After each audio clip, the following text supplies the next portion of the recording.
வணக்கம். வணக்கம் மாணவர் செல்வங்களே! இன்னைக்கு நாம பார்க்க போறது அளவீட்டு ஆராய்ச்சி முறைகளும் மற்றும் தரம்சார் ஆராய்ச்சி முறைகளும். நீங்க இதுக்கு முன்னாடி ஆராய்ச்சி பத்தின கிளாஸ்ல நெறைய விஷயங்கள் தெரிஞ்சுட்டு இருந்திருப்பீங்க. அதுல நெறைய முறைகள் எப்படி நம்ம ஆராய்ச்சி பண்ணலாம், ஆராய்ச்சியின் முக்கியத்துவம், ஆராய்ச்சியின் பரப்புகள், ஆராய்ச்சி நமக்கு என்ன மாதிரியான விளைவுகளை ஏற்படுத்தி குடுக்கும், இது மாதிரியான விஷயங்கள் பார்த்திருப்பீங்க. இதுல ஆராய்ச்சி அப்படின்னு செய்யும்போது, எப்பயுமே நமக்கு வந்து சில முறைகள் இருக்கு. எப்படி பண்ணலாம்? அப்படின்னு சொல்லிட்டு அத வகைப்படுத்தும்போது, அதனுடைய தன்மையின் அடிப்படையில அத 2 விதமா பிரிக்கலாம். ஒண்ணு அளவீட்டு ஆராய்ச்சி முறை, இன்னொன்னு தரம்சார் ஆராய்ச்சி முறை. இது ரொம்ப ரொம்ப முக்கியமானது. எல்லா விதமான ஆராய்ச்சிகள்லயும் இந்த விஷயம் பேசப்படும். ஆனா, சமூகவியல் மற்றும் சமூக அறிவியல் சார்ந்த எல்லா கல்வி முறைகள்லயும் இந்த ஆராய்ச்சி முறைகள் ரொம்ப ரொம்ப முக்கியமா பேசப்படுது. ஏன் அப்படின்னு சொன்னா, ஆராய்ச்சி அப்படின்னு சொல்றது அறிவியல் சார்ந்த ஆராய்ச்சிகள்ல நம்ம நெறைய நேரம் பரிசோதனை கூடத்துக்குள்ள, அதாவது ஒரு லேப்ல வச்சு நம்ம ரிசர்ச் பண்ணுவோம். ஆனா, இதே இது சமூகவியல், சமூக அறிவியல்ல நம்மளுடைய ஆராய்ச்சி பண்ணப்பட்ட களம் வந்து கட்டாயமா சமுதாயம். அது வந்து லேபுக்குள்ள வச்சு நம்மளால கண்ட்ரோல் பண்ணி எந்த ரிசர்ச்சும் பண்ண முடியாது. அதனால அந்த மாதிரி பரிசோதனை உட்படுத்த முடியாத விஷயங்கள நம்ம பரிசோதனை பண்ண வேண்டியது இருக்கிறதுனால, நாம இந்த 2 முறை அதனுடைய தன்மையின் அடிப்படையில அளவீட்டு ஆராய்ச்சியாகவும், தரம்சார் ஆராய்ச்சியாகவும் பிரிச்சு பார்ப்போம். இப்போ நம்ம இந்த வகுப்புல நம்ம என்ன பார்க்க போறோம்னா, இந்த 2 முறையும் என்னென்ன, எந்த விதத்துல வேறுபடுகிறது, எந்தெந்த முறையில இத நம்ம செயல்படுத்தலாம் அப்படிங்கிறத பார்க்க போறோம். ஸோ முதல்ல நம்ம பார்க்க போறது அளவீட்டு ஆராய்ச்சி முறை. ஸோ அளவீட்டு ஆராய்ச்சி முறைன்ற வார்த்தை கேட்ட உடனேயே உங்களுக்கு புரிஞ்சிருந்திருக்கும்.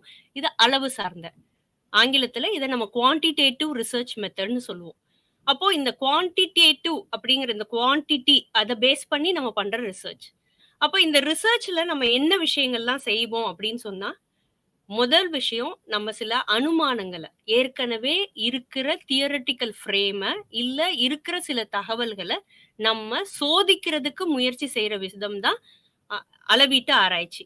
அப்போ இந்த சோதித்து பார்க்கிறதுக்கு அப்படின்னு சொல்லத்துல, அதுக்கு நமக்கு ஒரு கருதுகோள் வேணும். கருதுகோள் அப்படின்னு சொன்னா ஹைப்போதசிஸ். இது ரொம்ப ரொம்ப முக்கியமானது.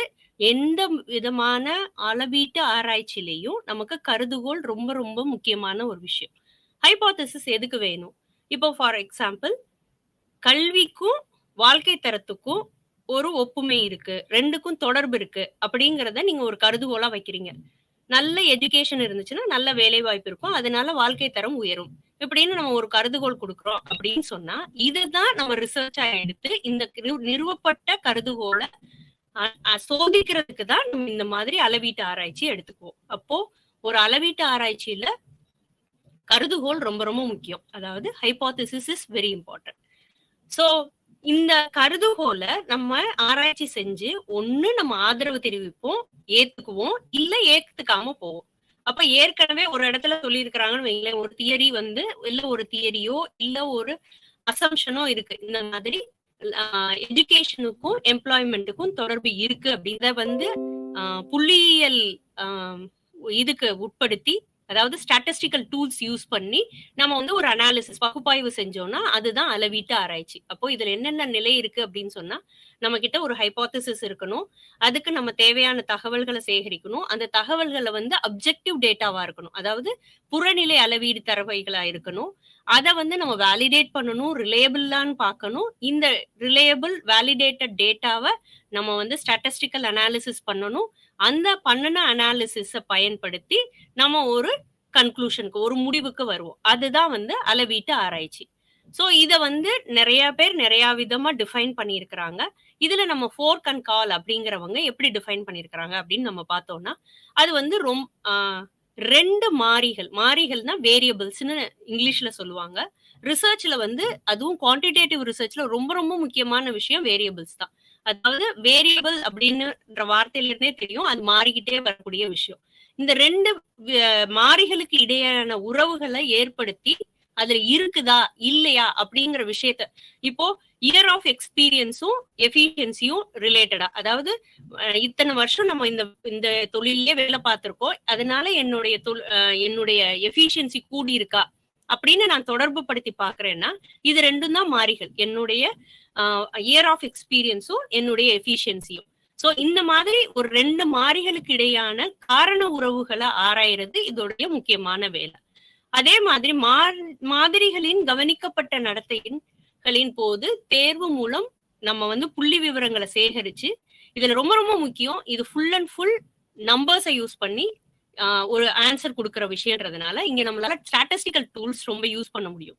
எந்தெந்த இடத்துல என்னென்ன டூல், சிம்பிள் பெர்சன்டேஜ் டேபிள்ல இருந்து ஃப்ரீக்வன்சி டேபிள்ல இருந்து ஒரு கோரிலேஷனோ ஒரு என் டெஸ்டோ, அது இந்த மாதிரி டி டெஸ்ட் எஃப் டெஸ்ட் அந்த மாதிரி எந்த அளவுக்கு வேணாலும் நம்மளால ஸ்டாட்டிஸ்டிக்கல் அனாலிசிஸ் இந்த குவான்டிடேட்டிவ் ரிசர்ச்ல பண்ண முடியும்.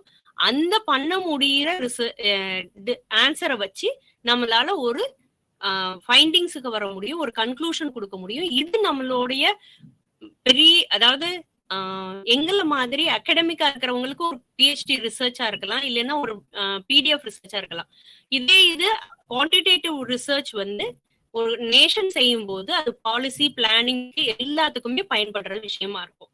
ஏன் அப்படின்னா இது ஒரு புறநிலையில செய்யப்படுற ஒரு டேட்டா கலெக்ஷன் இருக்கும், ரொம்ப துல்லியமானதா இருக்கும், ரொம்ப முறையானபடி ஒரு சிஸ்டமேட்டிக் ஸ்டேஜஸ் ஃபாலோ பண்ணி என்னென்ன இடத்துல எதை கரெக்டா செஞ்சா இந்த ரிசல்ட் கரெக்டா இருக்கும் அப்படின்றத ஃபாலோ பண்ணி ஒரு காரண காரியத்தை கொடுக்கக்கூடிய ஒரு ஒரு ஒரு பெரிய ரிசோர்ஸ் வந்து அளவீட்டு ஆராய்ச்சியில நம்மளால பண்ண முடியும்.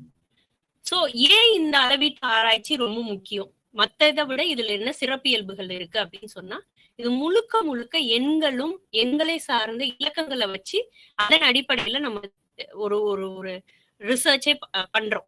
இதுல என்ன அப்படின்னு சொன்னா, இதுல வந்து பிரதிநிதித்துவம் இருக்கும். அதாவது இது இது எப்படி ரெப்ரசன்ட் பண்ணுது, இந்த இந்த ஒரு ரிசர்ச்சை வந்து இந்தியால இந்த ஸ்டேட்ஸ்ல எல்லாம் நம்ம கண்டக்ட் பண்ணி இருக்கிறோம், இதை வந்து மொத்தமா இந்தியாக்கே நம்ம சொல்ல முடியும். அந்த மாதிரி இது வந்து இட் ரெப்ரசன்ட்ஸ் எவ்ரிதிங். அதே மாதிரி இதுல வந்து அப்சர்வேஷன் இஸ் ரொம்ப ரொம்ப ரொம்ப இம்பார்ட்டன்ட். அதாவது அவதானிப்புகள், ரொம்ப ரொம்ப துல்லியமான அப்சர்வேஷன்ஸ் எல்லாம் இதுல நம்ம பார்க்கலாம். அதே மாதிரி எக்ஸ்பீரியன்ஸும் ரிப்போர்ட்டிங்கும் இதுல ரொம்ப ரொம்ப இம்பார்ட்டன்டான விஷயங்கள். சோ இது எல்லாமே வந்து ஒரு அளவீட்டு ஆராய்ச்சியின் சிறப்பியல்புகள் ஆகும். அதே மாதிரி ஒரு ரிசர்ச்சை நம்ம திரும்ப அளவீட்டு ஆராய்ச்சியில நம்ம திரும்ப போய் வேலிடேட் பண்ண முடியும், ரிலையபிளா இருக்கா அப்படின்னு பார்க்க முடியும், எம்பிரிக்கலா ஒரு டேட்டா கலெக்ஷன் பண்ண முடியும். அது போக அளவீட்டு ஆராய்ச்சியில இன்னொரு விஷயம் என்னன்னா, தரவு சேகரிப்பதற்கு பல நுட்பங்கள் இருக்கு. இது நம்ம வந்து இந்த கிளாஸோட தொடர்ந்து நம்ம பார்க்க போற விஷயத்துல நம்ம பார்ப்போம், என்னென்ன மாதிரி எல்லாம் தகவல் சேகரிக்கலாம். ஒரு ஆராய்ச்சி அப்படின்னு சொல்லிட்டு இறங்கிட்டோம்னா, நான் பாட்டுக்கு ரேண்டமா போய் யார்ட்டையாவது ஏதாவது இன்ஃபர்மேஷனை வாங்கினேன் வச்சேன் அப்படின்னு சொல்லிட்டு இருக்க முடியாது.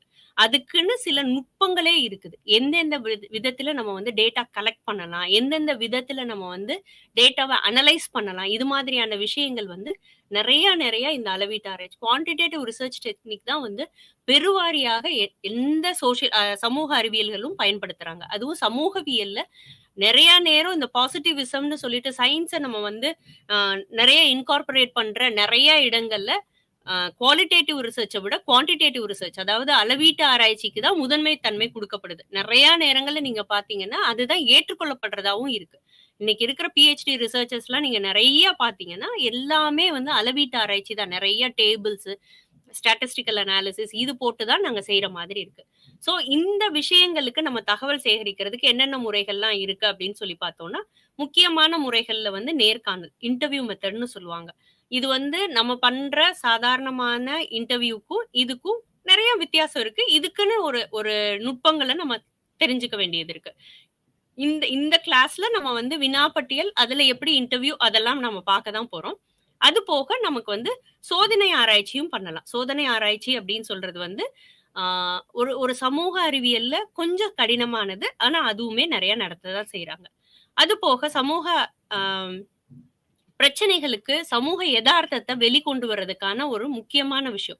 நிறைய நேரங்கள்ல நீங்க பாத்தீங்கன்னா, நான் வந்து நிறைய யோசிக்கிற சில இடங்கள்ல வந்து அதிர்ச்சியப்படுற விஷயங்கள் அப்படின்னு பாத்தீங்கன்னா, ஒரு நேஷனல் சர்வே கண்டக்ட் பண்ணாங்க இந்த மாதிரி டிராப் அவுட் ரேட்டை பத்தி. அப்போ டிராப் அவுட் ரேட் ஏன் இவ்வளவு அதிகமா இருக்குன்னு சொல்லிட்டு ஒரு சர்வே கண்டக்ட் பண்ணதுலதான் கண்டுபிடிக்கிறாங்க, பெண் குழந்தைகள்லாம் நிறைய டிராப் அவுட் ஆகுறாங்க. அதுவும் எந்த மாதிரியான சூழல்ல அவங்க வந்து ஒரு யங் அடாலசன்ட் ஏஜ ரீச் பண்றப்போ நெறைய ட்ராப் அவுட்ஸ் இருக்குது. அந்த அடாலசன்ஸ்க்கு நுழையறதுக்கு அப்போ இருக்கிறப்பயும் நெறைய ட்ராப் அவுட்ஸ் இருக்கு அப்படின்னு சொல்லி கண்டுபிடிக்கிறாங்க. அதுக்கப்புறம் தான் நீங்க பார்த்தீங்கன்னா, நெறைய பெண் டீச்சர்ஸ் வந்து பிரைமரி ஸ்கூல்லயும், எலிமெண்டரி ஸ்கூல்லயும் கொண்டு வர்றாங்க. ஏன் அப்படின்னு சொன்னா, பெண் பிள்ளைகளுக்கு கொஞ்சம் கம்ஃபர்ட் ஜோன் கிடைக்கணும் அப்படிங்கிறதுக்காக. அதுக்கப்புறம் தான் நீங்க நெறைய ரெக்ரூட் பண்றாங்க பெண் டீச்சர்ஸ. சோ இந்த மாதிரி நெறைய சமூகத்தினான எதார்த்தத்த வெளிக்கொண்டு வர்றதற்கு அளவீட்டு ஆராய்ச்சி ரொம்பவே முக்கியத்துவம் குடுக்குது. சோ நம்ம அடுத்த அளவீட்டு ஆராய்ச்சிக்குள்ள போறப்போ, அதாவது நான் வந்து அந்த வரிசைய நான் உங்களுக்கு சொல்லிட்டே வந்துர்றேன். நம்ம என்னென்ன விஷயம்லாம் பார்க்க போறோம்னா, அளவீட்டு ஆராய்ச்சினா என்னன்னு பார்க்குறோம். இன்ட்ரோடக்ஷன், அதுக்கப்புறம் அதனுடைய சிறப்பியல்புகள், அதோட நிலைகள், நிலைகளுக்கு உள்ளேயே நம்ம வந்து சில விஷயங்களுக்குள்ள போவோம். மாறிகள்னா என்ன? அது மாறிகள பயன்படுத்தி என்னென்ன டெக்னிக்ஸ்லாம் யூஸ் பண்ணி டேட்டா கலெக்ட் பண்ணலாம். அதுக்கப்புறம் திரும்ப அளவீட்டு ஆராய்ச்சிய எப்படி கொண்டு வந்து முடிக்கலாம்? ரிப்போர்ட் ரைட்டிங் வரைக்கும் போகலாம் அப்படின்னு சொல்லிட்டு பார்க்கலாம். சோ அளவீட்டு ஆராய்ச்சியில முதல் நிலை ரொம்ப சிஸ்டமேட்டிக்கா ஒரு ரிசர்ச் கண்டக்ட் பண்ணணும் அப்படின்னு சொன்னாலே முதல் நிலை வந்து பிரச்சனை உருவாக்கம் தான். சோ இது வந்து ரொம்ப தெளிவா இருக்கணும். நான் என்ன படிக்க போறேன், எத பிரச்சனைன்னு நான் பார்க்கிறேன். ஏன்னா நிறைய நேரங்கள்ல ஆராய்ச்சியில ஏற்படுற நம்ம பிழைகள்ல ரொம்ப முக்கியமான பிழை இந்த சிஸ்டமேட்டிக் எரர்னு சொல்லுவாங்க. அந்த முறையான பிழை அப்படிங்கிறது வந்து எந்த இடத்துல வரும்னா, நம்ம பிரச்சனை உருவாக்கத்துல ஏதாவது ஒரு சிக்கல் வந்துருது. நமக்கு அந்த சரியான புரிதல் இல்ல. இது பிரச்சனையா இல்லையான்றதுலயே நமக்கு ஒரு கேள்வி வந்துருதுன்னு வைங்களேன். அந்த இடத்துலயே ஆரம்பிச்சிரும். சோ பிரச்சனை உருவாக்கம் அப்படிங்கிறது தான் ரொம்ப ரொம்ப முக்கியமான அடிப்படையான விஷயம். நம்ம வந்து சும்மா நெறைய விஷயங்கள பேசிட்டோம். நெறைய தெரியும் எனக்கு. அது எல்லாத்தையும் நான் கொண்டு போய் சொல்லப் போறேன் அப்படிங்கிறதுக்கான இடம் ஆராய்ச்சி கிடையாது. அப்போ நம்ம ரொம்ப தெளிவா இருக்கணும். என்ன பிரச்சனைய நான் அட்ரஸ் பண்ண போறேன். அதுக்கு நான் என்னெல்லாம் செய்ய போறேன். அப்போ பிரச்சனை உருவாக்கம் தான் ரொம்ப ரொம்ப அடிப்படையான விஷயம். இப்போ நம்ம ஒரு எக்ஸாம்பிளுக்கு எடுத்துக்குவோம். டவுரி ஒரு பிரச்சனை. சோ அந்த பிரச்சனைக்கு நான் இத எப்படி சமூகவியல் முறையில அணுகப் போறேன். பிரச்சனைக்கு என்ன மாதிரியான இதுக்கு காரணங்கள்னு படிக்கிறாங்க. இதெல்லாம் நெறைய ரிசர்ச் முடிஞ்சிருக்குது. டவுரிக்கு காரணங்கள். நம்ம சரி திரும்ப மதுரையிலயோ, இல்ல இங்க தமிழகத்துல ஏதோ ஒரு ஏரியால நம்ம படிக்க போறோம். டவுரிக்கு காரணம் என்ன? இதுதான் பிரச்சனைன்னு வச்சுக்குவோம். அப்ப அதுக்கு ஃபர்ஸ்ட் நம்ம செய்ய வேண்டியது கருத்துருவாக்கம். கருத்துருவாக்கம் அப்படின்னு சொன்னா கான்செப்சுவல் கிளாரிட்டி. கருத்து அப்படிங்கிறது வந்து இங்க எல்லா ஒரு விஷயத்துக்கும் நம்ம எல்லாருக்கும் ஒரு மைண்ட் மேப் இருக்கும். எல்லாருக்கும் மனதுல ஓடுற ஒரு மைண்ட் மேப் இருக்கும். அந்த பண்பு கூறுகளை பத்தி பேசுற விஷயம் தான் கருத்துருவாக்கம். சோ ஒரு விஷயத்திலயும் நான் இந்த தலைப்பு எடுக்க போறேன் அப்படின்னு சொல்லிட்டு இப்ப dowry it's social consequences reasons for dowry அப்படின்னு சொன்னேன்னா நான் என்னென்ன அதுல பிரச்சனைன்னு நான் வச்சிருக்கிற விஷயங்கள்ல ஒவ்வொரு கருத்துக்கும் நான் என்னென்ன விளக்கம் கொடுக்க போறேன்றதுல எனக்கு தெளிவு இருக்கும்னு அஸ் அ ரிசர்ச்சர் அது ரொம்ப ரொம்ப முக்கியமான விஷயம். சோ அதுல இந்த டவுரி அப்படிங்கிற ஒரு தலைப்பு எடுத்துக்கிட்டோம்னா அதுக்குள்ள நிறைய மாறிகள் இருக்கும், வேரியபிள்ஸ் இருக்கும். சோ டவுரிக்குள்ள என்ன வேரியபிள்லாம் இருக்கலாம்? கல்விக்கும் டவுரிக்கும் சம்பந்தம் இருக்கா? வேலை வாய்ப்புக்கும் டவுரிக்கும் சம்பந்தம் இருக்கா? என் உயரத்துக்கும் டவுரிக்கும் ஒரு பெண்ணின் உயரமோ இல்ல ஆணின் உயரத்துக்கும் டவுரிக்கும் சம்பந்தம் இருக்கா? ஆணோ பெண்ணோ அவங்களுடைய அழகு இல்ல ஹேண்ட்சம்னஸுக்கும் டவுரிக்கும் சம்பந்தம் இருக்கா? அப்ப இது எல்லாமே மாறிகள். இது ஒவ்வொன்னோட ஒன்னொன்னு தொடர்பு உடையது. இது வந்து எது இன்னொன்னு மேல அதனுடைய அழுத்தத்தை கொடுக்கக்கூடிய விஷயமா இருக்கலாம். அப்போ இதுல வந்து ஆய்வாளருக்கு சரியான தெளிவு இருக்கணும். நான் என்னென்ன மாறிகளை பயன்படுத்த போறேன் அப்படின்னு சொல்லிட்டு. சோ இந்த விஷயத்துல வந்து நம்ம யூசுவலா ரிசர்ச்ல 2 விதமான மாறிகள் உண்டு. ரொம்ப ரொம்ப இன்ட்ரெஸ்டிங்கான விஷயம். சில நேரங்கள்ல 2 மாறிகளும் வேற வேறையா இருக்கும். ஒரு சில நேரங்கள்ல ஒரே மாதிரி இருக்கும். இதுல நம்ம மாறிகள் பத்தி பார்க்க போறதுக்கு முன்னாடி ஒரு கருதுகோள் அப்படிங்கிற விஷயம் இருக்கு. அதாவது இந்த 2 மாறிகளையும் தொடர்பு படுத்துறது. நான் முதல்ல நம்ம பேசுறப்ப சொன்ன விஷயம்தான். கல்விக்கும் என்னுடைய வேலை வாய்ப்புக்கும் இல்ல நான் என்னுடைய வேலை பார்த்த ஆண்டுகளுக்கும் என்னுடைய எஃபிஷியன்சிக்கும் தொடர்பு இருக்குதா இல்லையா அப்படிங்கறத நான் 2 மாறிகள் வச்சு பேசுறேன் இல்லையா? இது வந்து இதுதான் கருதுகோள் ஆகும். இப்ப கருதுகோளா இத சொல்லலாம்னா இப்போ ஒருத்தவங்களுக்கு ஒரு விஷயத்த தொடர்ந்து 10 ஆண்டுகள் செஞ்சுட்டு வந்திருக்கிறாங்கன்னா அவங்களுடைய எஃபிஷியன்சி அதிகமா இருக்கு அப்படிங்கிறது ஒரு கருதுகோள். இல்ல அதே அதுல கருதுகோள் போடுறதுல நம்ம வந்து நல் ஹைபோதசிஸ்னு சொல்லுவாங்க, நெகட்டிவ் ஹைபோதசிஸ்னு சொல்லுவாங்க, இல்ல பிளண்டா போடுற ஹைபோதசிஸ்ல நிறைய விதங்கள் இருக்கு. அப்போ நம்ம வந்து நேரடியாகவும் தொடர்பு படுத்தலாம், இல்ல கொஞ்சம் நெகட்டிவாவும் சொல்லலாம். இதுக்கும் இதுக்கும் தொடர்பு இல்ல.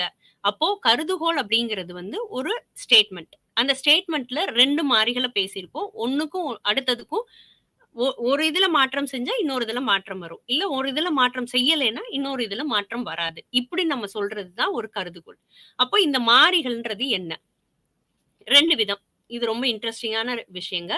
ஆ ஏன் அப்படின்னு சொன்னா, அது சார்புடையதா இருக்கலாம், இல்ல சார்பற்ற மாறிகளா இருக்கலாம். என்னது சார்புடைய, சார்பற்ற?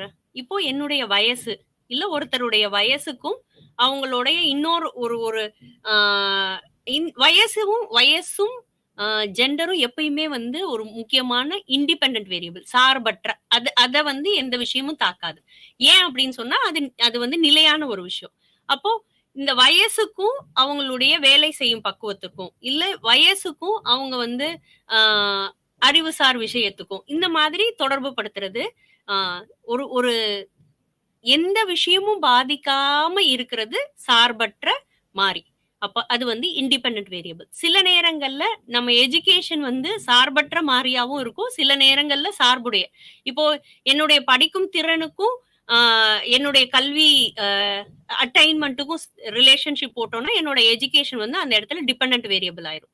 அதே இது என்னுடைய எஜுகேஷனுக்கும் எம்ப்ளாய்மென்ட்ன்னு பேசத்துல, எஜுகேஷன் வந்து அங்க இண்டிபெண்டன்ட் வேரியபிள் ஆயிரும். அப்போ என்ன மாதிரினா, இந்த சார்பற்ற மாறி அப்படிங்கிற ஒரு விஷயம் வந்து எப்படி இருக்கும் அப்படின்னு சொன்னா, எப்பயுமே வந்து அது நிலையானதா இருக்கும். அத வந்து எதுனாலயும் டிஸ்டர்ப் பண்ண முடியாது. ஆனா, அது மத்தத டிஸ்டர்ப் பண்ணும். அந்த டிஸ்டர்ப் பண்ணுதுல்ல, அதோட இம்பாக்ட்ட காட்டுதுல்ல, அதோட இன்ஃப்ளூயன்ஸ் காட்டுதுல்ல, அந்த வேரியபிளுக்கு பேரு தான் வந்து சார்புடைய மாறிகள். சோ, இந்த 2 மாறியையும் ஃபெசிலிட்டேட் பண்றதுக்கு முன்னாடி ஊடாலக்கூடிய ஒரு மாறி இருக்கும். அதுக்கு பேரு வந்து ஆ இணைக்கும் மத்தியஸ்த மாறிகள் அப்படின்னு சொல்லிட்டு. இப்போ இப்போ ஒரு ஸ்கூல்ல வந்து ஒரு சின்ன ரிசர்ச் நடத்துறாங்க. இந்த மாதிரி பிள்ளைங்கலாம் வந்து ரொம்ப கிளாஸ்ல அட்டென்டிவா இருக்கணும். இல்ல குடுக்குற ஹோம்வொர்க் எல்லாம் கரெக்ட்டா செய்யணும்.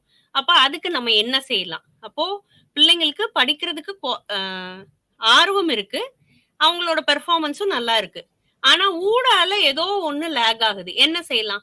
ஓகே. ஊடால ஒரு இன்சென்டிவ் குடுக்கலாம். என்ன செய்யலாம்? நீ 10த்லயோ இல்ல 10த் ஹால்ஃப் இயர்லில, குவார்ட்டர்லில இவ்ளோ மார்க்ஸ் வாங்குனேன்னா, உனக்கு இந்த ஒரு இன்சென்டிவ் கிடைக்கும். உனக்கு வந்து ஸ்பெஷல் அவார்ட் குடுப்போம்.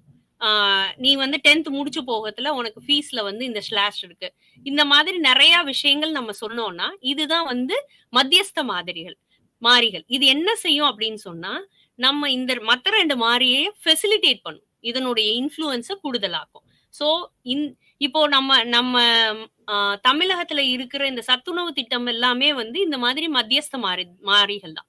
அதாவது பிள்ளைங்கள டிராப் அவுட் ரேட்ட அ கம்மி பண்ணணும் அப்படிங்கிறதுக்காக கொண்டு வரப்பட்ட ஒரு மாறிகள் தான். சோ, இந்த மாதிரி நெறைய நேரங்கள்ல நமக்கு வந்து இந்த 3 மாறிகளும் ரொம்ப ரொம்ப இம்பார்ட்டன்ட் ரோல் ப்ளே பண்ணும் நம்மளோட ரிசர்ச்ல. சோ நம்ம ஃபர்ஸ்ட் என்ன பண்ணியிருக்கிறோம்?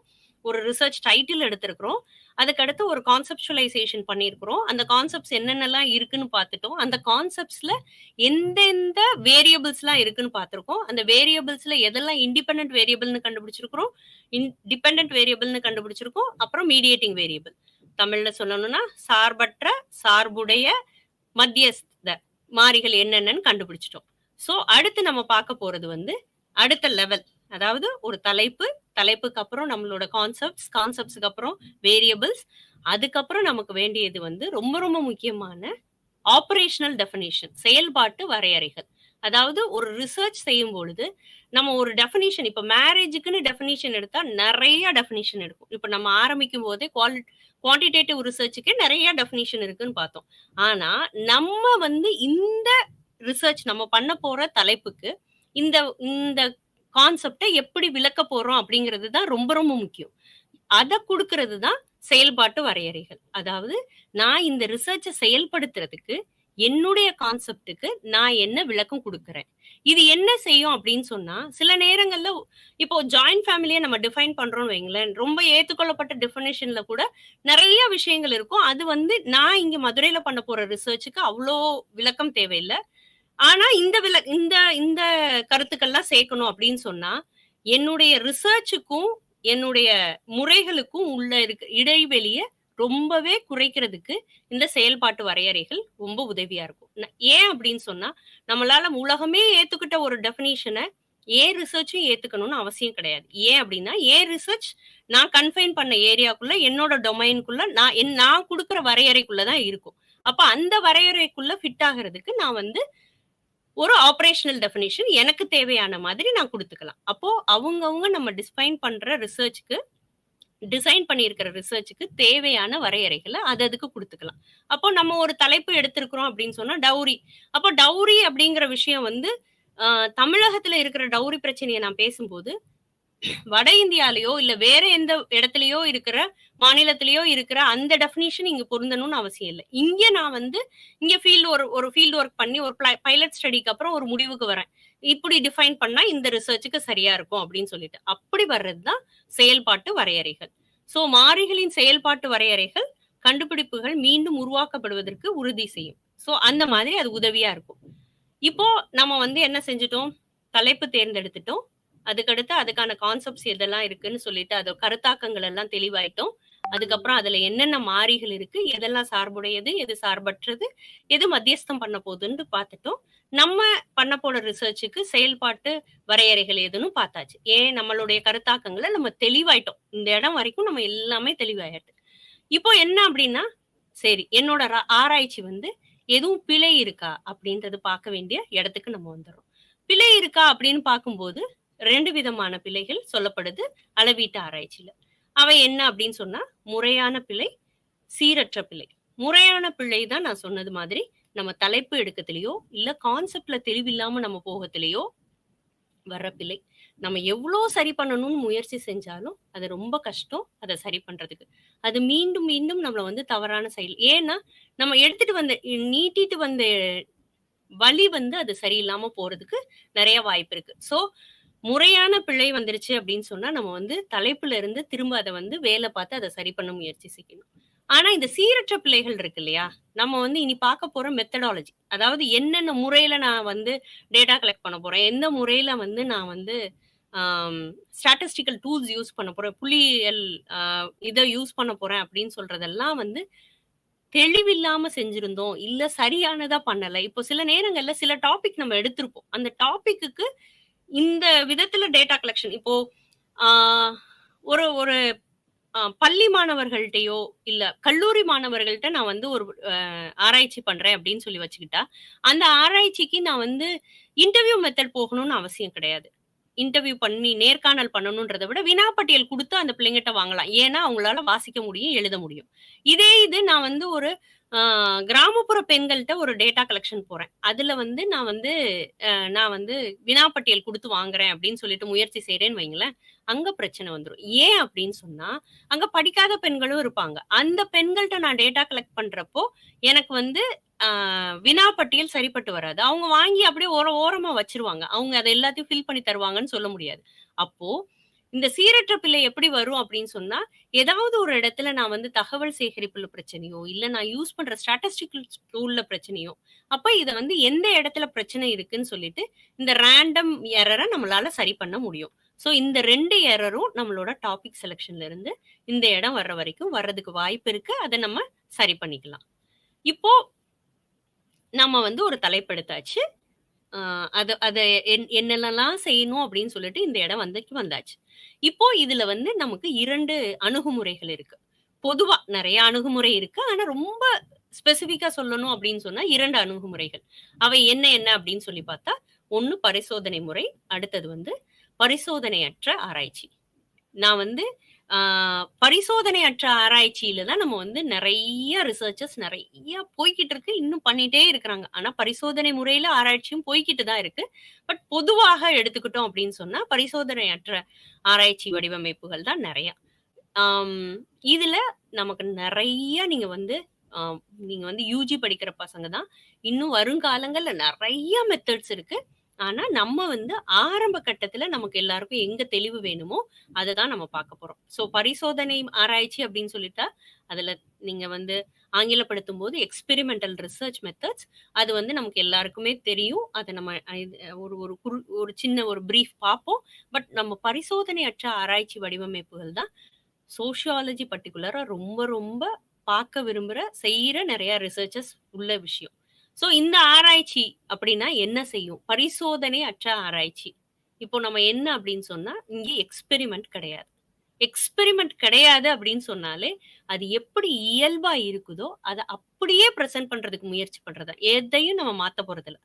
ஒரு ரிசர்ச் கண்டக்ட் பண்ண போறோம். அங்க என்ன இருக்குதோ, அத அப்படியே எடுத்துட்டு வந்து நம்ம பிரசன்ட் பண்ண போறது தான் வந்து பரிசோதனையற்ற ஆராய்ச்சி. அப்போ பரிசோதனைன்னா, நீங்க வந்து லேப் மாதிரி அங்க ஒரு கண்ட்ரோல் குரூப், இல்ல ஒரு எக்ஸ்பெரிமெண்டல் குரூப் அங்க அங்க என்னத்தையோ ஒரு விஷயத்த நம்ம கட்டுப்படுத்துறோம். இங்க கட்டுப்படுத்துறதே கிடையாது. இங்க என்னது?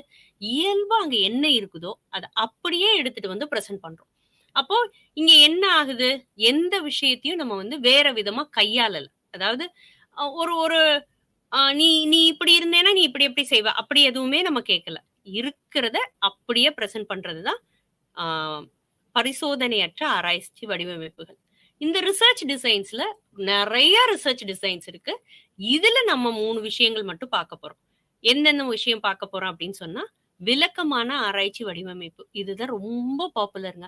ரொம்ப ரொம்ப பாப்புலர். எந்த ஒரு சின்ன ரிசர்ச்ல இருந்து ஒரு பிஹெச்டி ரிசர்ச் வரைக்கும் இந்த மெத்தட நம்ம யூஸ் பண்ணலாம். இதுக்கு ஆங்கிலத்துல டிஸ்கிரிப்டிவ் ரிசர்ச் டிசைன்னு சொல்லுவாங்க. ஸோ அந்த வார்த்தையிலிருந்தே தெரிஞ்சுக்கலாம். நம்ம அப்படியே இருக்கிற சினாரியோவ டிஸ்கிரைப் பண்றோம். நீங்க கேள்விகள்லயே நமக்கு இருக்கும். டிஸ்கிரைப் ஆ சோ சோசியல் இஷ்யூஸ் இல்ல டிஸ்கிரைப் ரிசர்ச் மெத்தடாலஜி அப்படின்னா என்ன?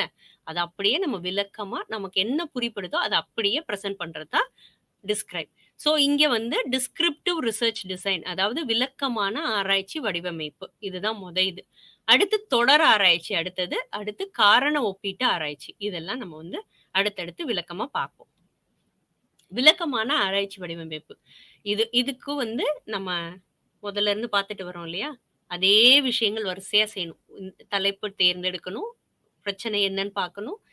அதுல என்னென்ன கான்செப்ட்ஸ் யூஸ் பண்ண போறோம்னு பார்க்கணும். அதுல என்னென்ன வேரியபிள்ஸ் இருக்குன்னு பார்க்கணும். வேரியபிள்ஸ்க்குள்ள என்னென்ன தொடர்பு இருக்குன்னு பார்க்கணும். ஒரு ஆப்பரேஷனல் டெஃபினிஷன் குடுக்கணும். ஒரு ஹைப்போதசிஸ் ஃப்ரேம் பண்ணணும். ஸோ இந்த வரிசை எல்லாமே இதுக்கும் பொருந்தும்.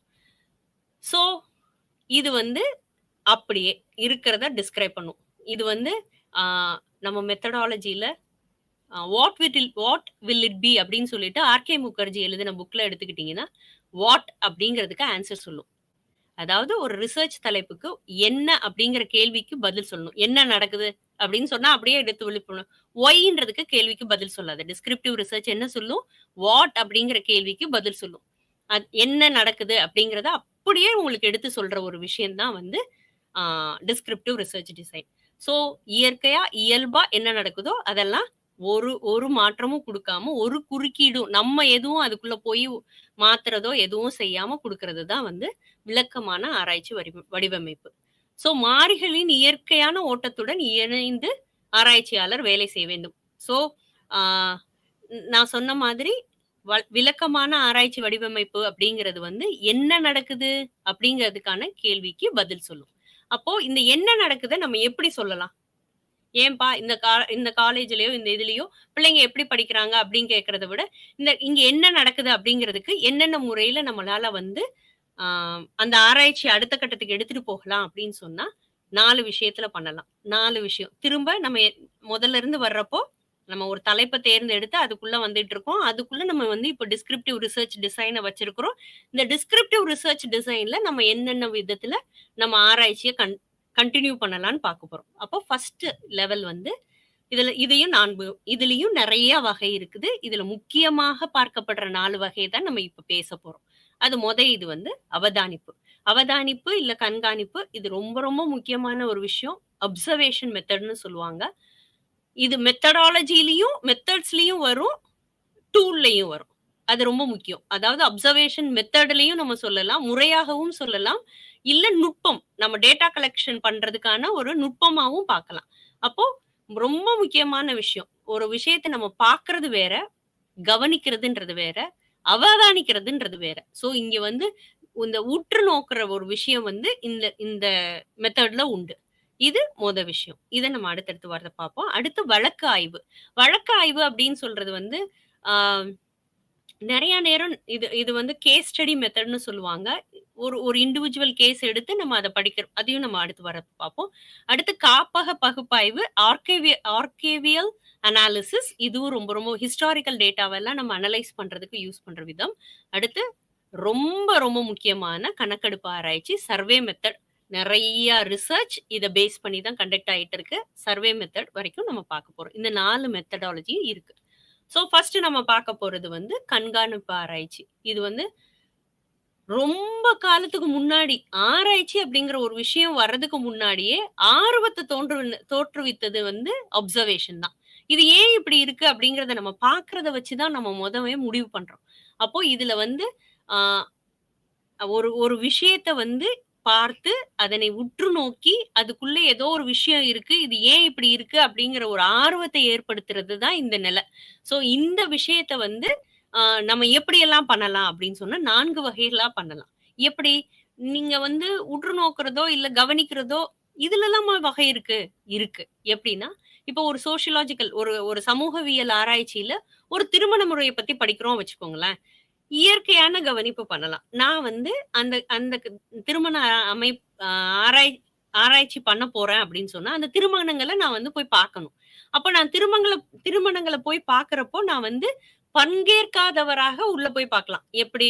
இத நான் கவனிக்க தாங்க வந்திருக்கேன். எனக்கு வந்து நீங்க வந்து உங்க கல்யாணத்த பார்க்கறதுக்கு ஒரு அனுமதி குடுங்க அப்படின்னு சொல்லிட்டு நான் உள்ள போய் பார்க்கிறேன்னு வைங்க.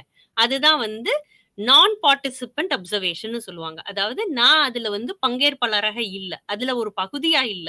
ஆனா நான் இத பார்க்கறதுக்காக வந்திருக்கேன். சோ இங்க உங்க இதுல நெறைய சடங்கு சம்பிரதாயங்கள்லாம் இருக்காமே, நான் அத கொஞ்சம் பார்த்துக்கிறேன். நான் வந்து அத பத்தி ஒரு ஒரு கட்டுரை ஆராய்ச்சி கட்டுரை எழுத போறேன் அப்படின்னு சொல்லிட்டு சொல்றோம்னு வைங்களேன். அதுதான் வந்து இயற்கையான கவனிப்பு அல்லது பங்கேற்காதவர். நான் பார்ட்டிசிபென்ட் அப்சர்வேஷன்னு சொல்லுவாங்க. அடுத்தது வந்து பங்கேற்பாளர் கவனிப்பு. இது வந்து ரொம்ப சுவாரஸ்யமான ஒரு விஷயம். இது வந்து நெறைய நேரங்கள்ல நம்ம அடுத்து பார்க்க போறோமே, அந்த குவாலிட்டேட்டிவ் அதாவது தரம் சார்ந்த ஆராய்ச்சி. அதுல ரொம்ப பயன்படுத்துற ஒரு விஷயம். போய் அங்கேயே அதுல ஆளோட ஆளா சேர்ந்து அந்த விஷயத்த கத்துட்டு வர்றது. இது வந்து பங்கேற்பாளர் கவனிப்பு. அடுத்து சில நேரங்கள்ல சில விஷயங்கள மட்டும் கட்டமைத்து கவனிப்பு செய்வாங்க. சில நேரம் கட்டமைக்கப்படாத. இந்த மாதிரி 4 விதத்துல நம்மளுடைய கவனிப்பு இருக்கலாம். அடுத்த அ இதுக்கு அடுத்து நம்ம வந்து அப்சர்வேஷன் பண்றோம். அடுத்து இதுலயுமே வந்து நம்ம டிஸ்கிரிப்டிவ் ரிசர்ச் டிசைன், கேஸ் ஸ்டடியாவும் இருக்கலாம். ஸோ வழக்காய்வு அப்படின்னு சொன்னா என்ன? இதுவும் வந்து ஒரு ஒரு எக்ஸ்பெரிமெண்ட் அல்லாத ஒரு ரிசர்ச். இது என்ன பதில் சொல்லும்? இது யூசுவலா எங்களுக்கு சொல்லிக் குடுக்கும்போது எப்படி சொல்லிக் குடுப்பாங்கன்னா, கேஸ் ஸ்டடி அப்படின்னு சொன்னா, இட் இஸ் அ லாங்கிட்யூடினல் ஸ்டடி. ஒரு ஒரு விஷயம், ஒரு ஆர்கனைசேஷன் உருவானதோ, இல்ல ஒரு தனிநபருடைய வெற்றி, இல்ல ஒரு தனிநபர பத்தி ஒரு அவங்கள வந்து ஒரு ஒரு யூனிட்டா எடுத்து அவங்கள பத்தி ஃபுல்லா படிக்கிறது. அதாவது 2 எல்லைகளும் ஆழம் வரை போய் ஒரு விஷயத்த படிக்கிறது தான் வழக்காய்வுன்னு சொல்லுவாங்க. அப்போ இந்த ஆய்வுக்கு என்ன அப்படின்னு சொன்னா, இவை ஏன் எடுக்கப்பட்டன?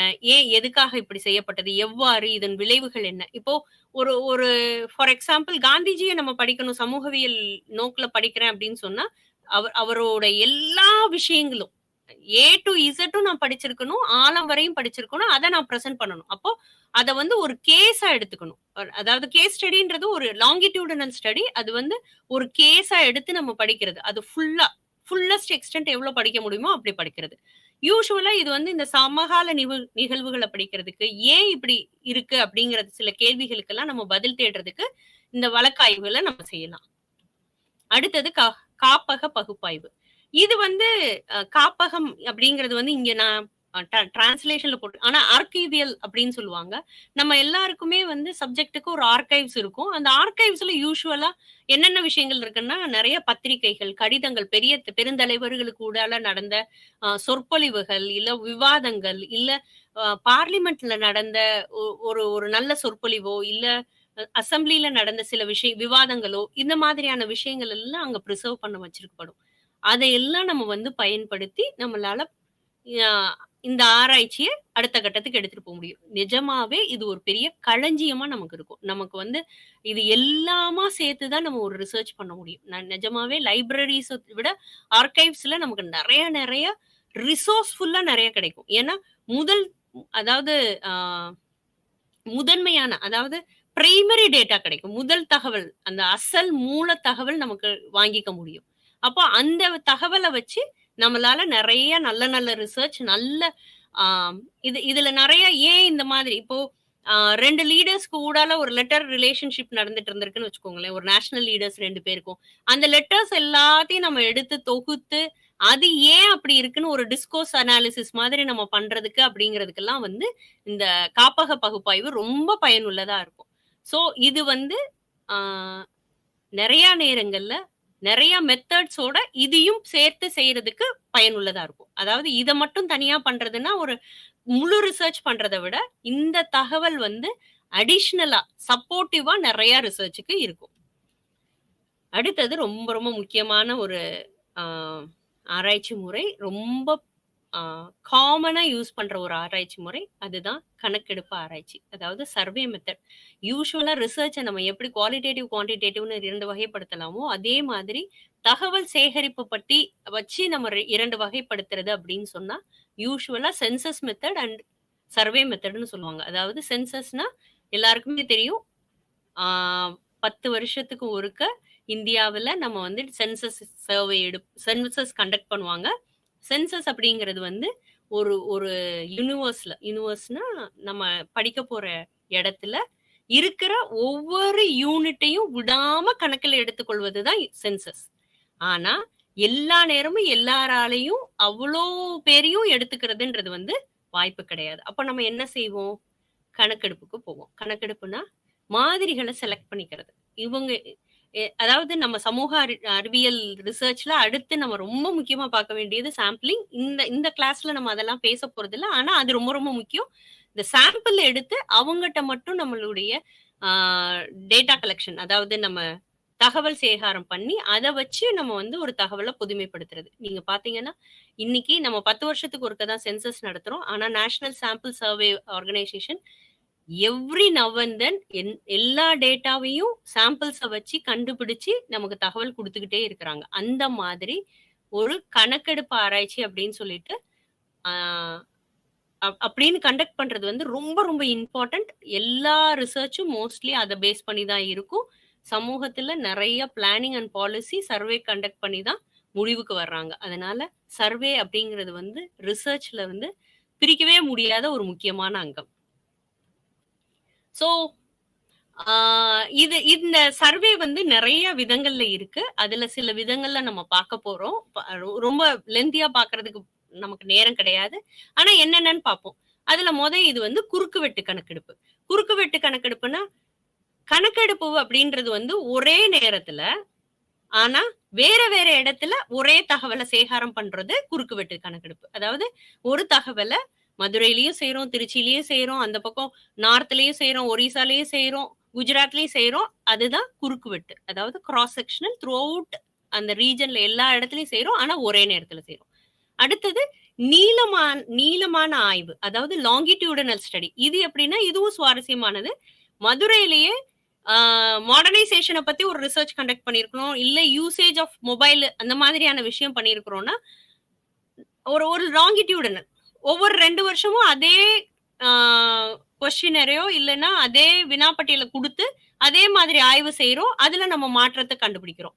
ஸோ 10 வருஷத்துக்கு முன்னாடி இந்த அளவுக்கு ஆண்ட்ராய்டு பயன்பாடு இருந்திருக்காது. அதுக்கு முன்னாடி ஒரு 10 வருஷத்துக்கு முன்னாடி நம்ம போனோம்னா, டெலிஃபோன்ற மாதிரியான விஷயங்களே நம்மகிட்ட கிடையாது.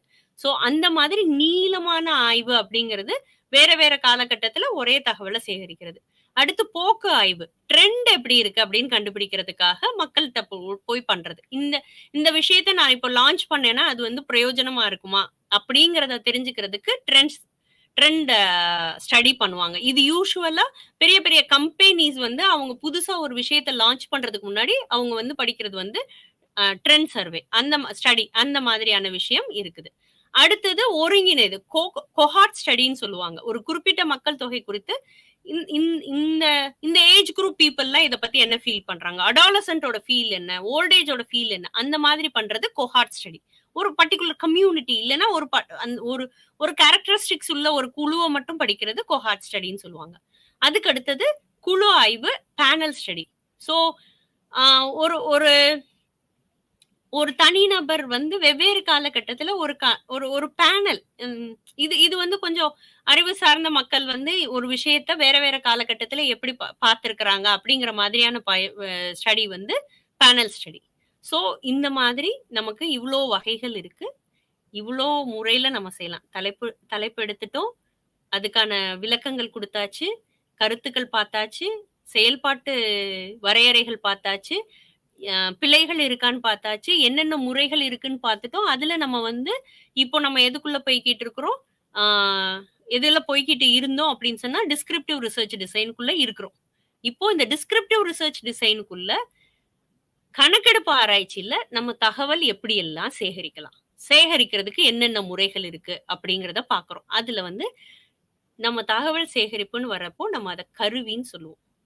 எங்களுக்கு ஒரு புரொஃபசர் இருக்கிறாரு. அவர் சொல்லுவாரு, அழகா சொல்லுவாரு. ஒரு ரிசர்ச் பண்றதுல வந்து ரொம்ப, ரொம்ப முக்கியம் இந்த கருவி தான். எந்த கருவி? தகவல் சேகரிப்பு கருவி. அத எவ்ளோ, எவ்ளோ நம்ம பட்ட தீட்டி நல்லா ஸ்ட்ராங்கா வச்சிருக்கோமோ, நம்ம போய் சீக்கிரமா அறுவடை பண்ணிட்டு வந்துரலாம். அப்போ அந்த தகவல் சேகரிப்புக்கான கருவி வந்து ரொம்ப, ரொம்ப முக்கியம். அப்ப அந்த கருவிகள் வந்து எப்படி இருக்கணும்? என்னவா இருக்கலாம்? அப்படின்னு சொல்லி பார்த்தா, நெறைய மெத்தட்ஸ் இருக்கு. அதுல வந்து ரொம்ப முக்கியமானது. நான் சொன்ன மாதிரி ஏற்கனவே நம்ம பேசின மாதிரி அப்சர்வேஷன் ரொம்ப ரொம்ப முக்கியமான ஒரு கருவி தான். ஆனா, அத தாண்டி நம்ம தகவல் சேகறதுக்கு அதுவும் முதன்மை தகவல் வாங்குறதுக்கு பிரைமரி டேட்டாக்கு யூஸ் பண்ற முக்கியமான விஷயம் வந்து நேர்காணலும், வினாப்பட்டியலும். ஸோ இந்த நேர்காணலுக்கும் நம்ம வினாப்பட்டியல் ரெடி பண்ணிட்டு தான் போவோம். அப்போ இந்த நேர்காணல்னா என்ன அப்படிங்கிறது வந்து நம்ம எல்லாருக்குமே தெரிஞ்ச விஷயம் தான். ஒரு வினாப்பட்டியல கையில எடுத்துட்டு போயி, நம்ம வந்து நம்ம யார்ட்ட பேச போறோமோ அவங்க கிட்ட வந்து கேள்வி கேட்போம். அவங்க பதில் சொல்லுவாங்க. அத வாங்கிட்டு வருவோம்.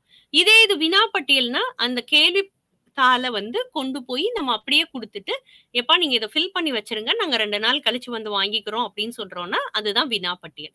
ஸோ இந்த 2 மெத்தட் தான் ரொம்ப ரொம்ப ஆ சின்ன லெவல்ல இருந்து பெரிய லெவல் வரைக்கும் பயன்படுத்தப்படுற ஒரு முறை. அப்போ இந்த வினாப்பட்டியல் அப்படிங்கிறது வந்து என்னன்னு நம்ம பார்ப்போம். ஏன்னா 2க்குமே நமக்கு வினாப்பட்டியல் வேணும். ஏதாவது கொஸ்டினரா குடுத்து வாங்குறதுனால நமக்கு வினாப்பட்டியல் வேணும். இன்டர்வியூ கண்டக்ட் பண்றதுனால நமக்கு வினாப்பட்டியல் வேணும். அப்ப இந்த வினாப்பட்டியல்னா என்ன? இதுல நம்ம எப்படி தயார் பண்ணலாம் அப்படின்னு பார்க்கலாம். ஏன்னா நம்ம இவ்ளோ நேரம் பார்த்தாச்சு. ஒரு தலைப்பு இதெல்லாம் வந்தாச்சு. இப்ப நம்ம தகவல் சேகரிக்க ஃபீல்டுக்கு போயாச்சு.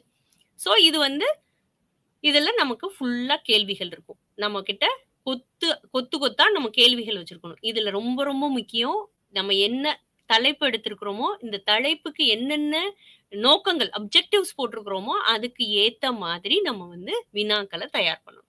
எப்பயுமே ஆ இது எனக்கு எங்க டீச்சர் சொல்லிக் குடுத்தது. தலைப்போட அப்ஜெக்டிவ்ஸ்க்கு பேஸ்டா தான் நம்ம கொஸ்டின் இருக்கணும்.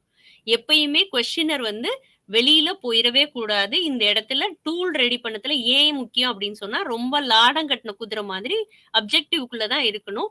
ஏன்னா, நம்ம வந்து இந்த இடத்துல ரொம்ப பெரிய அம்பிஷியஸா நெறைய கேள்வி போட்டு நெறைய எடுத்துட்டு போக்கூடாது. முடிஞ்ச அளவுக்கு தேவையான அளவான நம்ம எதிர்பார்க்கிற தகவல்கள குடுக்கக்கூடிய கேள்விகள அதுல வைக்கணும். அடுத்தது 2 வகையான கேள்விகள் உள்ளன. எப்பயுமே வந்து ஒரு இன்டர்வியூ ஷெட்யூலோ, இல்ல கொஸ்டினரோ நம்ம ரெடி பண்ணதுல ரொம்ப ரொம்ப முக்கியமா எடுத்துக்க வேண்டியது, அதுவும் ஸ்ட்ரக்சர்ட் இன்டர்வியூ ஷெட்யூல் இல்ல ஸ்ட்ரக்சர்ட் கொஸ்டினர்ன்னு வரதுல நம்ம 2 விதமான கேள்விகள் குடுக்கலாம். ஒண்ணு வந்து குளோஸ்ட் எண்டட், இன்னொன்னு வந்து ஓப்பன் எண்டட். அதாவது திறந்த இல்ல மூடிய வினாக்கள். இது ரொம்ப சுவாரஸ்யமான ஒரு விஷயம். ஏன் அப்படின்னு சொன்னா, கேள்விகள் என்ன திறந்த கேள்வி? ஆமா. கேள்வி திறந்த கேள்வியாவும் இருக்கலாம், மூடிய கேள்வியாவும் இருக்கலாம். உங்களுக்கு பதில குடுக்கறதுக்கு ஆப்ஷன் இருந்துச்சுன்னா, அது மூடிய கேள்வி. இப்ப நான் ஒரு கேள்வி கேட்கிறேன். நீங்க படிச்சிருக்கீங்களா? ஆமாம், இல்லைன்னு நம்ம குடுத்துட்டோம்னு வச்சுக்கோங்க. அது வந்து மூடிய கேள்வி. என்ன படிச்சிருக்கீங்க?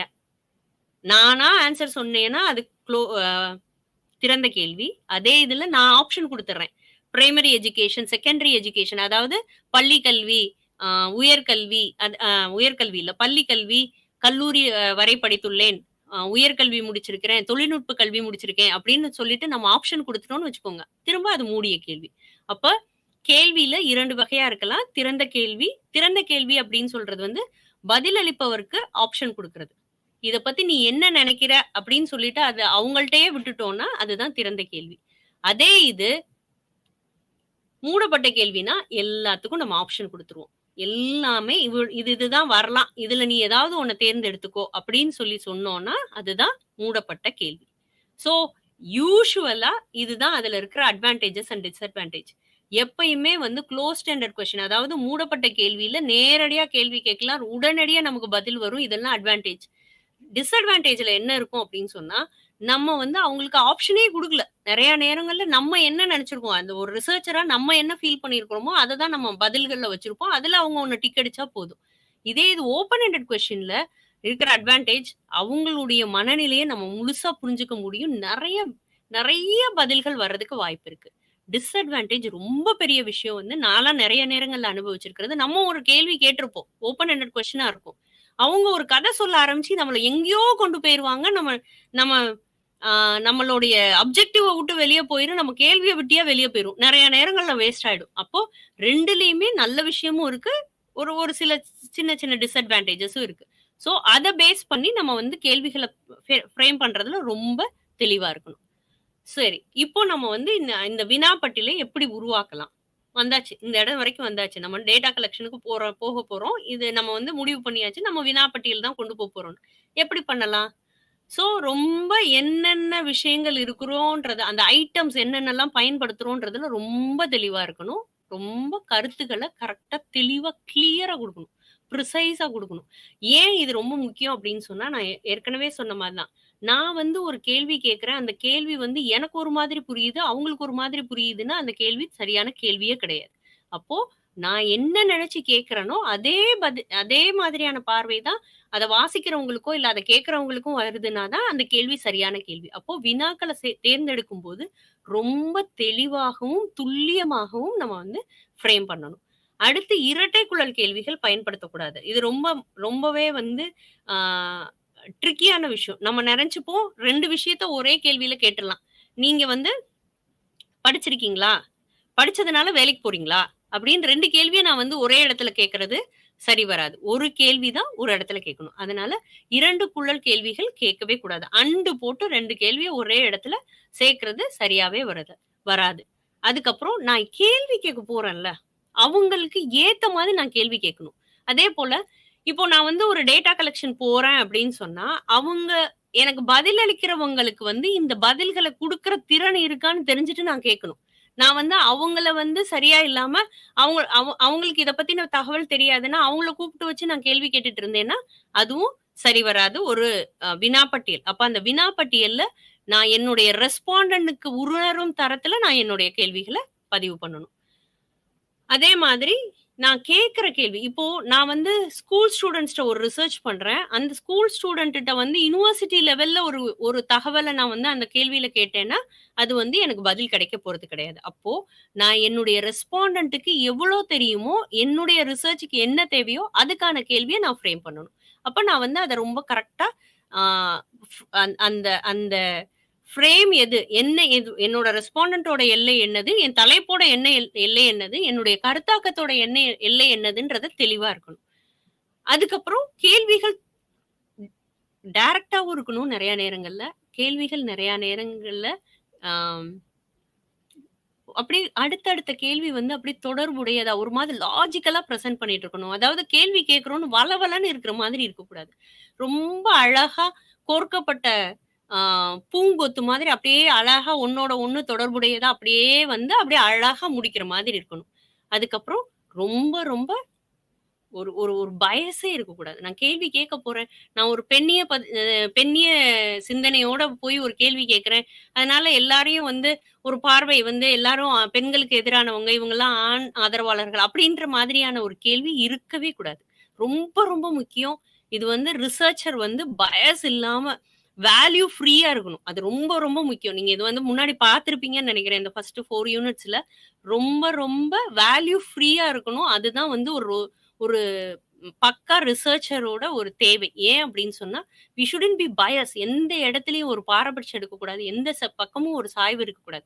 நியூட்ரலா இருக்கணும். நடுநிலையா இருக்கணும். அந்த நடுநிலையா இருக்கிறதுனால தான் நம்மளோட ரிசர்ச் ஃபைண்டிங் வந்து ஒரு பெரிய தாக்கத்தை ஏற்படுத்தக்கூடியதா இருக்கும். நான் ஒரு பக்கம் ஒரு சாராரா நான் யோசிச்சுட்டேன் அப்படின்னு சொன்னா, என்னுடைய முடிவுகள் வந்து கட்டாயமா பெரிய தாக்கத்தை ஏற்படுத்தாது. அதுக்கப்புறம் நான் கேட்கிற கேள்வியில ரொம்ப உணர்திறன் இருக்கணும். ரொம்ப சென்சிட்டிவா இருக்கணும். கலாச்சார சென்சிட்டிவ்ன்னு மட்டும் இல்ல. மொத்தத்திலேயே வந்து சென்சிட்டிவா இருக்கணும். ஏன் அப்டின்னா, ஒருத்தவங்கள வந்து கஷ்டப்படுத்துற மாதிரியே கேள்வி கேட்றக்கூடாது.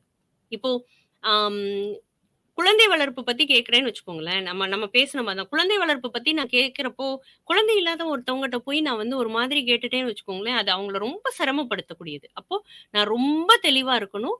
நான் நான் யார்ட்ட கேட்க போறேன், என்ன மாதிரி கேட்கணும், அந்த கேள்வியுமே வந்து ரொம்ப பாலிஷ்டா அவங்கள நோகடிக்காம கேட்கிற கேள்வியா இருக்கணும். ரொம்ப உணர்திறனோட வேலை செய்யணும். ஓகே. இப்போ நம்ம வந்து சர்வே மெத்தட்ல எப்படி வரைக்கும் டேட்டா கலெக்ட் பண்ணலான்னு பார்த்துட்டோம். இப்போ அளவீட்டு தொடர்பு ஆராய்ச்சி பத்தி பார்க்க போறோம். இதுல நம்ம பார்த்தோம் இல்லையா?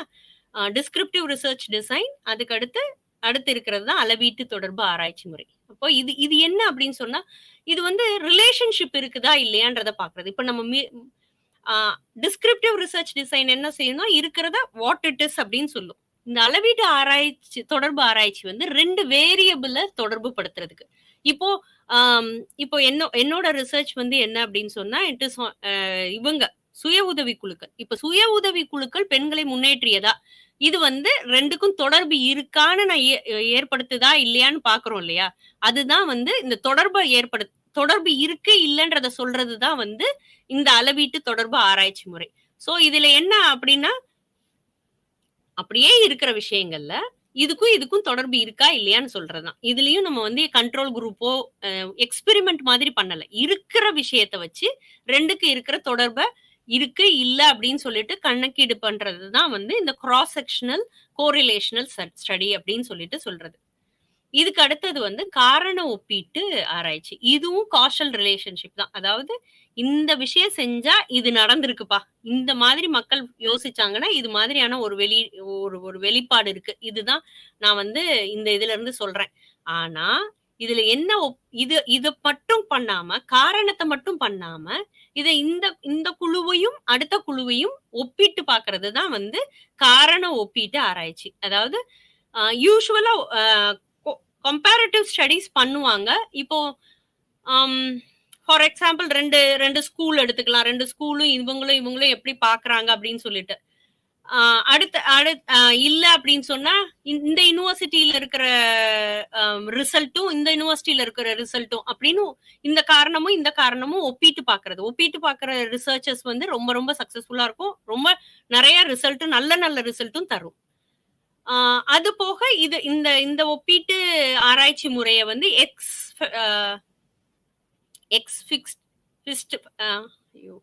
இங்கிலீஷ்ல இருக்கிறது அது ஃபேக்டோ ரிசர்ச் அப்படின்னு சொல்லுவாங்க.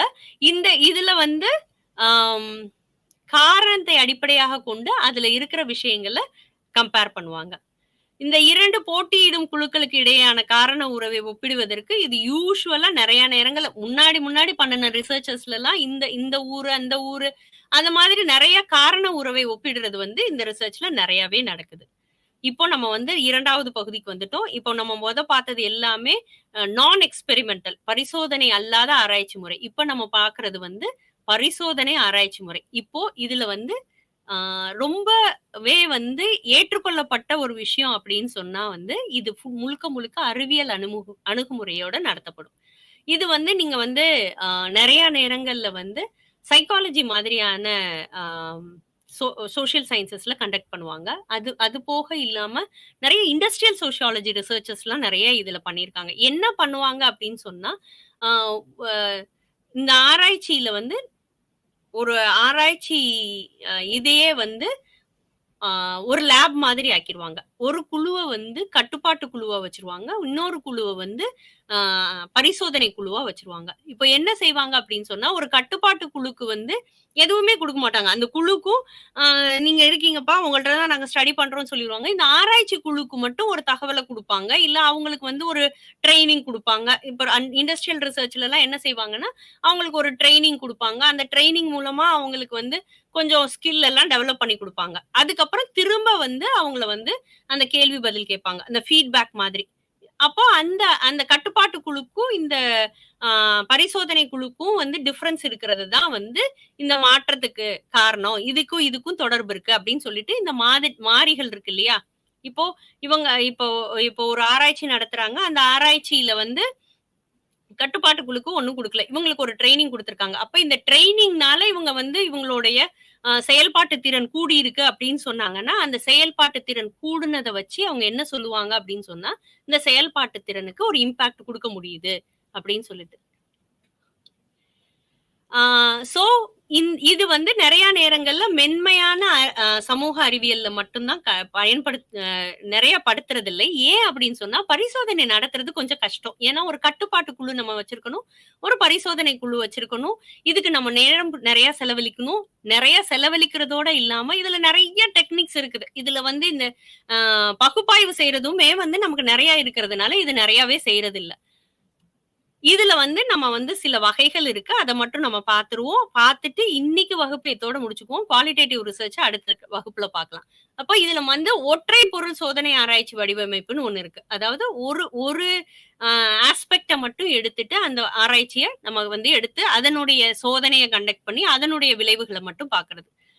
ஆம் இதுல வந்து என்னலாம் இருக்கும்னா, ஆ நடத்தையின் அடிப்படை கட்டளைகளை நிறுவுதல். அதாவது ஆம் நம்ம எஸ்டாப்ளிஷ் பண்ணுவோம். இதுக்கும் இதுக்கும் தொடர்பு இருக்கு அப்படின்னு சொல்லிட்டு. அதுக்கப்புறம் ஆ அம் குறிப்பிட்ட மத்தியஸ்தங்களின் தடயங்களை படம் பிடித்தல். அதாவது ஒரு ஒரு ஒரு பிக்சரைஸ் பண்ணி ஒரு ரோட் மேப்பால நம்மளால குடுக்க முடியும். அதுக்கப்புறம் ஆதார அடிப்படையிலான உத்திகளை மிகவும் முக்கியமாக உருவாக்குதல். சோ என்ன ரிசோர்ஸ் இருக்கு, என்ன சோர்ஸ் இருக்கோ அத வச்சு நம்ம வந்து ஒரு அ டெக்னிக்க கண்டுபிடிக்க முடியும். இந்த ஒற்றை வழக்கு ஆராய்ச்சி முக்கிய கூறுபாடுகள் ஒவ்வொரு பங்கேற்பாளரையும், அதாவது ஒவ்வொரு ஐட்டமையும் அவர் சொந்த சோதனைக்கு அதாவது ஒரு தனி தனி ஆஸ்பெக்ட்ட எடுத்து நம்ம வந்து கட்டுப்பாடு இதுல ரொம்ப முக்கியம் வந்து கண்ட்ரோல் குரூப்பும், எக்ஸ்பெரிமெண்டல் குரூப்பும் தான். அத வச்சு நம்மளால பண்ண முடியும். அதுக்கப்புறம் தலைகீழ் சோதனை ஆராய்ச்சி. இது வந்து நெறைய நேரங்கள்ல ஆ மருத்துவ அல்லது கல்வி மத்தியஸ்தங்களில் செயல்திறனை கணக்கிடுவதற்கு நடத்தை விஞ்ஞானிகள், அதாவது யூசுவலா எஜுகேஷனல் ரிசர்ச்ல அதாவது ஒருத்தவங்களுக்கு குடுக்கறது இன்னொருத்தவங்களுக்கு ரிவர்சலா குடுக்கறது. அதனால இந்த சோதனையில நமக்கு என்ன முடிவு வருது அப்படின்னு கண்டுபிடிக்க முடியும். அதுக்கப்புறம் மாற்று சிகிச்சை வடிவமைப்பு. இது நெறைய சைக்காலஜில தான் செய்வாங்க. இதுல என்ன அப்படின்னு சொன்னா, ரேண்டமாவும் இல்லன்னா பார்ஷியலி ரேண்டமாவும் ஒரு சிச்சுவேஷன கிரியேட் பண்ணி அது மூலமாக ரிசர்ச் கண்டக்ட் பண்ணுவாங்க. அதுக்கப்புறம் பேஸ்லைன் சர்வீஸ். நெறைய பல அடிப்படை ஆராய்ச்சி வடிவமைப்புகள். இது வந்து நெறைய வந்து ஆ இதுல அதாவது மெடிக்கல் ஃபீல்ட்ல செய்வாங்க. அதுவும் மெடிக்கல் ஃபீல்ட்ல திரும்ப சோசியோலாஜிக்கல் சர்வே தான் மெடிக்கல் ஃபீல்ட்ல இருந்து வரும். பேஸ்லைன் சர்வே அவங்களோட சோசியோ எக்கனாமிக் கண்டிஷன கண்டுபிடிச்சு, அதன் மூலமாக அந்த பரிசோதனைகள் கண்டுபிடிக்கிற முடியிறது இது. சோ இதுவரைக்கும் நம்ம வந்து ஃபுல்லா பார்த்துட்டோம். என்னென்னலாம் பார்த்தோம்?